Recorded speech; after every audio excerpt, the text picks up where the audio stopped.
ओम शांति। आज की मुरली का सार। मीठे बच्चे, तुम बहुत रॉयल स्टूडेंट हो। तुम्हें बाप, टीचर और सतगुरु की याद में रहना है, अलौकिक खिदमत करनी है। प्रश्न है, जो अपने आप को बेहद का पाठधारी समझकर चलते हैं, उनकी निशानी सुनाओ। उत्तर है, उनकी बुद्धि में कोई भी सूक्ष्म व स्थूल देहधारी की याद नहीं होगी। वह एक बाप को और शांतिधाम घर को याद करते रहेंगे, क्योंकि बलिहारी एक की है। जैसे बाप सारी दुनिया की खिदमत करते हैं, पतितों को पावन बनाते हैं, ऐसे बच्चे भी बाप समान खिदमतगार बन जाते हैं। सुनते हैं मुख्य पॉइंट्स। पहली पॉइंट, तुम बच्चों को चित्र पर समझाना बहुत सहज है। बच्चे भी नक्शे पर समझ जाते हैं ना। यह भी ऐसे है, एक एक स्टूडेंट को समझाना होता है। महिमा भी एक की है। बाप कहते हैं, मैं साधारण तन में आता हूँ। प्रजापिता ब्रह्मा भी जरूर यहाँ चाहिए। उन बगैर काम कैसे चल सकता। और जरूर बुजुर्ग ही चाहिए, क्योंकि अडॉप्टेड है ना, तो बुजुर्ग चाहिए। श्री कृष्ण तो बच्चे बच्चे बोल न सके, बुजुर्ग शोभता है। बच्चे को थोड़ी कोई बाबा कहेगा, तो बच्चों को भी बुद्धि में आना चाहिए, हम किसके सामने बैठे हैं। दूसरी पॉइंट, तुम कहेंगे, बाबा हम तो कल्प कल्प यह सुनते हैं, तो बुद्धि में यह याद रहे। बाप पढ़ाते हैं, हम आत्मा इन ऑर्गन्स द्वारा सुनती हैं। यह ज्ञान इस समय ही तुम बच्चों को मिलता है, ऊंचते ऊंच भगवान द्वारा। वह सभी आत्माओं का बाप है, जो वर्षा देते हैं। क्या ज्ञान देते हैं? सबकी सद्गति करते हैं, यानी घर ले जाते हैं। कितनों को ले जाएंगे, यह सब तुम जानते हो।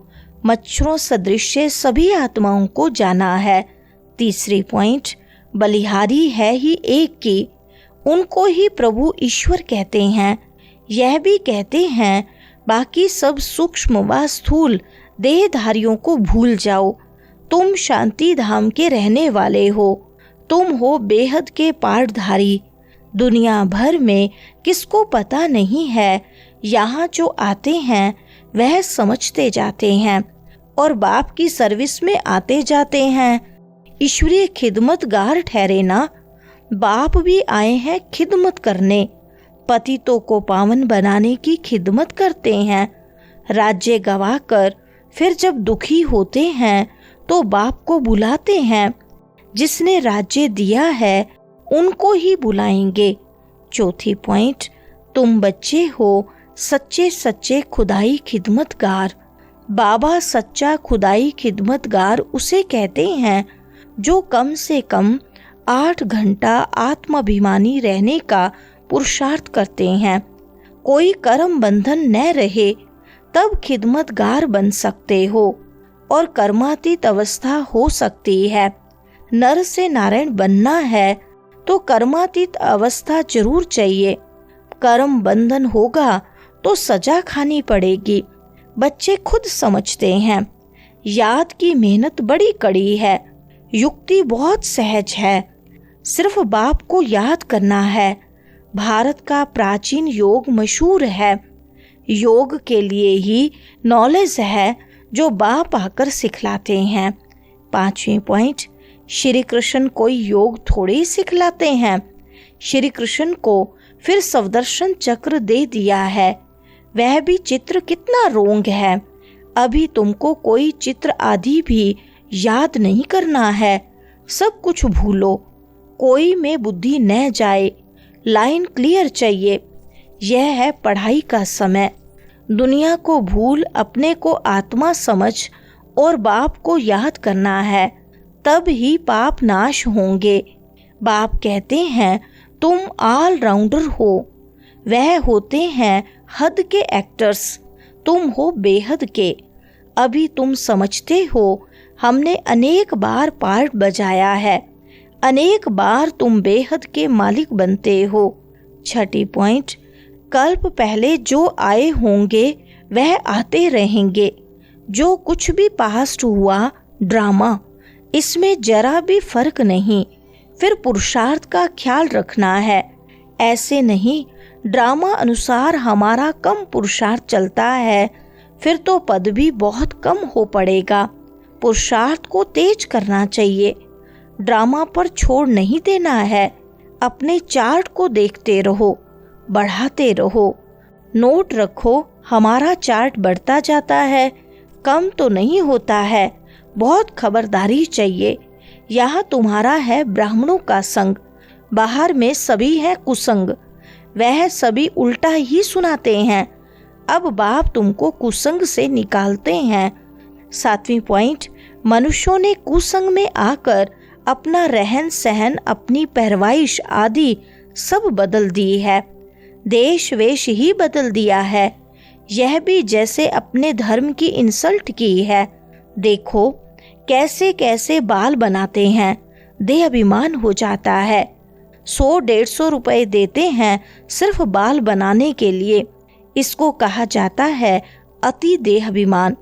वह फिर कभी ज्ञान उठा न सकें। बाबा कहते हैं बिल्कुल सिंपल बनो। ऊंची साड़ी पहनने से भी देह अभिमान आता है। देह अभिमान तोड़ने के लिए सब हल्का कर देना चाहिए। 8वीं पॉइंट, अच्छी चीज देह अभिमान में लाती है। तुम इस समय वनवाह में हो ना। हर चीज से मोह हटाना है, बहुत साधारण रहना है।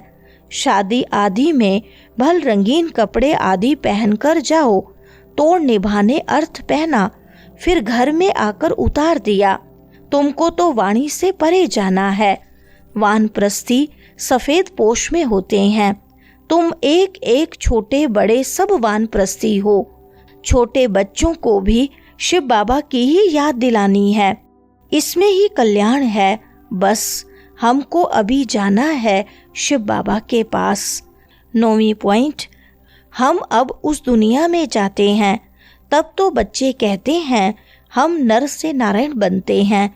कथा भी हम सत्यनारायण की सुनते हैं। प्रिंस बनने की कथा नहीं कहते, सत्यनारायण की कथा है। वह नारायण को अलग समझते हैं, परंतु नारायण की कोई जीवन कहानी तो है नहीं। ज्ञान की बातें तो बहुत है ना, इसलिए 7 रोज दिए जाते हैं। 7 रोज भट्ठी में रहना पड़े, परंतु ऐसे भी नहीं यहाँ भट्ठी में रहना है।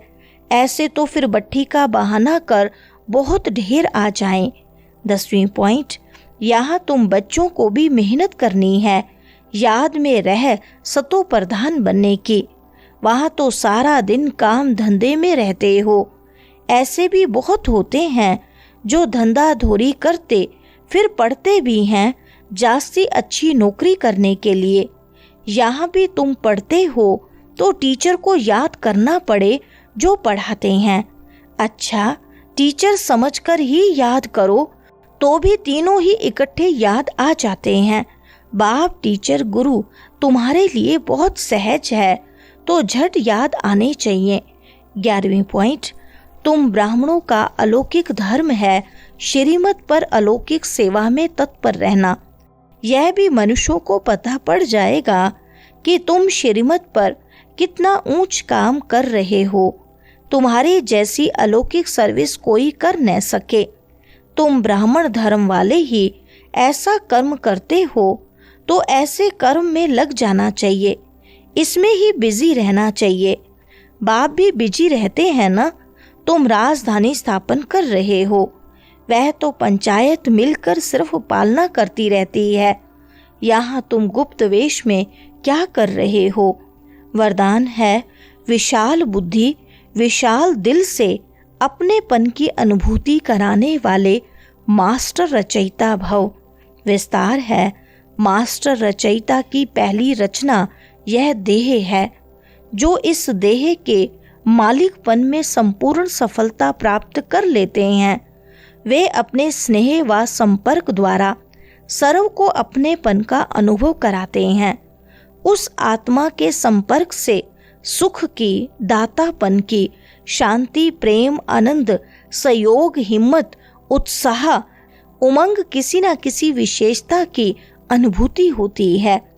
उन्हें ही कहा जाता है विशाल बुद्धि विशाल दिल वाले। स्लोगन है, उमंग उत्साह के पंखों द्वारा सदा उड़ती कला की अनुभूति करते चलो। अच्छा, ओम शांति।